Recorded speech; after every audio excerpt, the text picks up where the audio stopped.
It's still too early to say who won in Venezuela's farcical referendum to give its socialist president Nicolas Maduro dictatorial powers. But we already know the name of one loser. José Felix Pineda, who was running for a seat in the so-called Constituent Assembly, was shot to death before the polls opened Sunday. Pineda was just one of thousands of candidates trying to get elected to the assembly, which will essentially replace Venezuela's established Congress controlled by Maduro opponents, and do the president's bidding.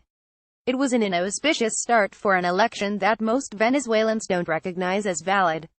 The president's many political enemies, 80%, have told pollsters they do not support him, have organized a boycott of the balloting. Even candidate Celia Flores, who is both a sure winner and loser since she is married to Maduro, had to beg supporters to come to the polling booths to get her elected. This sham election is the result of Maduro's shameful unwillingness to admit his is a failed presidency. Since assuming power from the charismatic, maniacal Hugo Chavez in 2013, Maduro has overseen Venezuela's descent into economic ruin.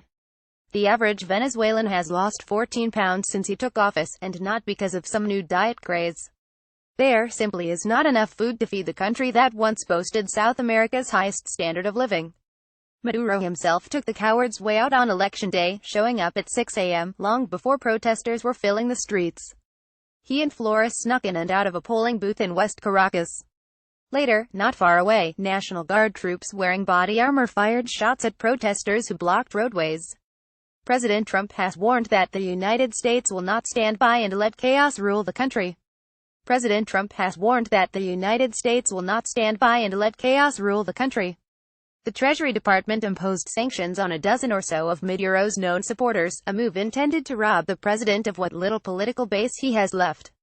Predictably, Maduro blames the U.S. for the sad state of his country when a look in the mirror would reveal the real culprit. Aside from Cuba, Iran and North Korea, Venezuela has few friends around the world. It is the inevitable result of imposing radical socialism on a country that doesn't believe in it. Maduro's referendum will turn out the way he wants. Still, it's not the result José Pineda was hoping for. Instead of running for office, he should have been running for his life. So should Maduro. John Moody is executive vice president, executive editor for Fox News. A former Rome bureau chief for Time magazine, he is the author of 4 books including Pope John Paul II biography.